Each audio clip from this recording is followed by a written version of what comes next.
और राजधानी रायपुर से खबर था। इंदिरा गांधी कृषि विश्वविद्यालय में भीषण आग का मामला सामने आया, जहां कई एकड़ में फैली आग से नुकसान हुआ है। 20 लाख के नुकसान का फिलहाल अनुमान लगाया गया है, जहां छात्रों और गार्ड्स ने आग बुझाने की कोशिश की। फायर ब्रिगेड ने आग पर काबू पाया। हॉस्टल और परिसर की बिजली इससे बाधित रही, जहां खेती परीक्षण कार्य को भारी नुकसान भी इससे पहुंचा है। तेली बांधा क्षेत्र में अफरा तफरी का माहौल देखने को मिला। फिलहाल इस आग की घटना में 20 लाख के नुकसान का आकलन लगाया गया है। और ज्यादा जानकारी के साथ राहुल हमारे साथ जुड़ गए। राहुल, क्या कुछ ये आगजनी की घटना है? जी राहुल, आप की राजधानी रायपुर में जो इंदिरा गांधी कृषि विश्वविद्यालय है वहां पर आगजनी की जी राहुल जी देखा जाए तो जो स्थिति है, मैं यही मौके पर ही मौजूद हूं और आपको दिखाने का प्रयास करूंगा कि क्या कुछ यहाँ पर जो स्थिति है वो नजर आ रही है। क्योंकि यहाँ पर आप देखें तो सबसे पहले मैं आपको खेत दिखाने का प्रयास करूंगा।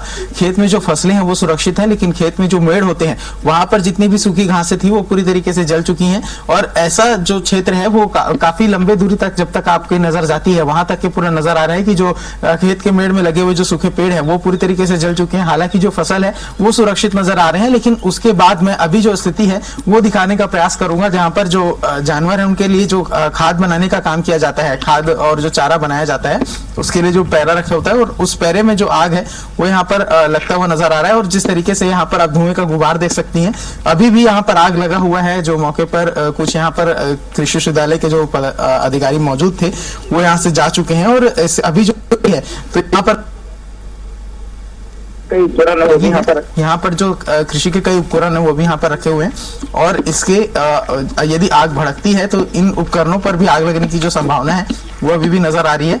और जिस तरीके से मैं आपको दिखाने का प्रयास करूंगा कि पीछे एक मशीन है और वो मशीन में भी जो आग की लपटें हैं वहां तक पहुंच और उसे भी रोकने का प्रयास किया गया है, क्योंकि उसकी जो टायर है पूरी आसपास के क्षेत्र है। और उसके साथ में देखा जाए तो आसपास के क्षेत्र में बुरी तरीके से आग लग गया है। बाजू में एक और जो कृषि विश्वविद्यालय का सेक्शन है जहां पर विभिन्न तरीके के शोध होते हैं, वो क्षेत्र में भी आग लगा हुआ है। तो देखा जाए तो जिस तरीके से यहाँ पर धुएं का गुबार उठता हुआ नजर आ रहा है, आगे जहां पर आग की जो लपट है वो आप यहाँ पर साफ देख सकते हैं। और अभी जिस तरीके से यहाँ पर जो कृषि विश्वविद्यालय के अधिकारी थे जो यहाँ से रवाना हुए हैं, उनका रुख देखा जाए तो उनका कहना है कि जो शॉर्ट सर्किट है उसके माध्यम से जो आगजनी की घटना है वो हुई है। क्योंकि कल रात में देखा गया कि रायपुर के मौसम में बदलाव देखा गया, आंधी तूफान जैसी स्थिति थी, और उसके बाद में जब शॉर्ट सर्किट हुआ तो इस तरीके से जो आगजनी की घटना है वो घटित हुई है। और कई जो एकड़ एरिया है वहां पर आग फैला हुआ था। और स्थिति की बात करें तो कल रात ही जो हॉस्टल है वहां पर बिजली गुल थी, जिसके कारण जो लोग हैं, जो छात्र हैं, वो काफी परेशान।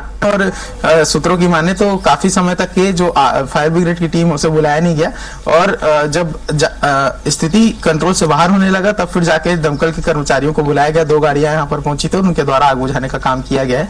तो इस तरीके की स्थिति राहुल, भीषण आग की तस्वीरें तो हम देख ही पा रहे हैं, लेकिन फिलहाल यदि जांच की बात कहें तो जांच में क्या कुछ निकलकर सामने आया, किस वजह से ये आग लगी है और कितना नुकसान का फिलहाल आकलन लगाया गया है?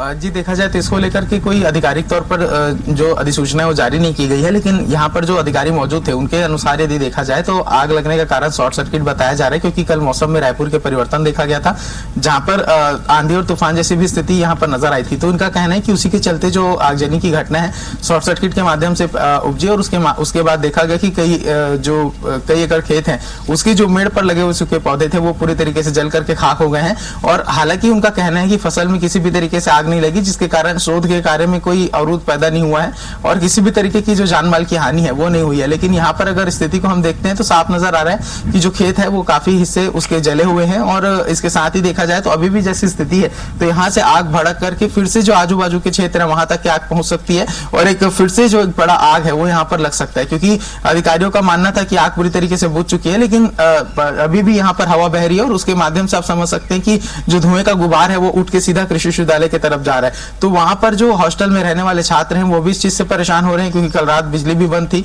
और छात्र और यहाँ पर जो सिक्योरिटी गार्ड्स हैं उसके माध्यम से आग पर काबू पाने का कोशिश यहाँ पर कृषि विश्वविद्यालय के द्वारा किया जा रहा था। लेकिन एक बड़ी लापरवाही यहाँ पर देखी जा रही है। जिस तरह से आपके पीछे हम आग की तस्वीरें देख पा रहे हैं, आप भी कह रहे हैं कि आग लगी हुई है, छात्र वहां पर रहते हैं, परिसर में लोग परेशान हो रहे हैं, तो क्या अभी तक अधिकारियों को कोई सूचना नहीं दी गई है? जो आगजनी की अभी घटना लगातार हम देख पा रहे हैं उसको लेकर।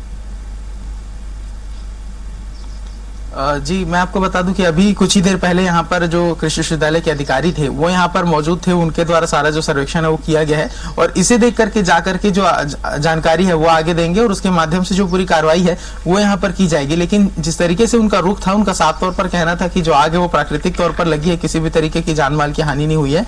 लेकिन स्थिति को यदि देखें तो यहाँ पर साफ तौर पर नजर आ रहा है, क्योंकि मैं आपको एक सड़क भी दिखाने का प्रयास करूंगा जहां पर ये आग लग रही है।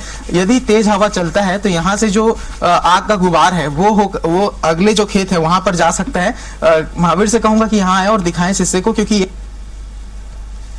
माफ कीजिएगा 6 फीट का ये रास्ता होगा और यदि तेज हवा चलता है तो यहाँ से जो पैरा है वो उड़ करके खेत के उस सड़क के उस पर जा सकता है और वहां पर जो फसलें लगी हुई है उस पर भी आगजनी की घटना घट सकती है। इसके साथ में मैं दिखाना चाहूंगा कि बाजू में एक ग्रीन हाउस का सेक्शन जो बनाया गया है वहां पर भी फसलें लगाई जाती हैं। हालांकि अभी वहां पर कुछ खास नजर नहीं आ रहा है, लेकिन उसके अगर इस ग्रीन हाउस के सेंटर में आग लगती है तो उसके बाजू में भी काफी बड़ी संख्या में जो पैरा है वो रखा हुआ है और उस पर भी आग लग सकती है। इसके साथ में यदि मैं दूसरे हिस्से को दिखाने का प्रयास करूं तो जहां पर अभी आग की स्थिति नजर आ रही है ठीक उसके बाजू में पंप हाउस है, पंप हाउस के बाजू में ट्रैक्टर है और यदि आग इस हिस्से में फैलती है तो यहाँ पर भी एक बड़ी घटना जो है वो घटित हो सकती है। और उसके साथ में देखा जाए तो उसके बाजू में भी मछली पालन केंद्र है और तमाम तरीके की जो फसलें हैं जिसमें शोध की जाती है वो सब यहाँ पर लगाई गई है। तो इसके माध्यम से बड़ी घटना यहाँ पर घटित हो सकती है। तो खतरा तो अभी भी बना हुआ है, लेकिन अभी तक आग में नियंत्रण बिल्कुल राहुल, एक बड़ी घटना है और एक बड़ी लापरवाही देखी जा रही है। देखना होगा वहां पर अधिकारी किस तरह से अब इस पूरे मामले को लेकर जांच करते हैं और किस तरह से आग बुझाई जाती। नजर भी बनाए रखिएगा, अपडेट लेंगे। बहुत शुक्रिया फिलहाल तमाम जानकारी के लिए।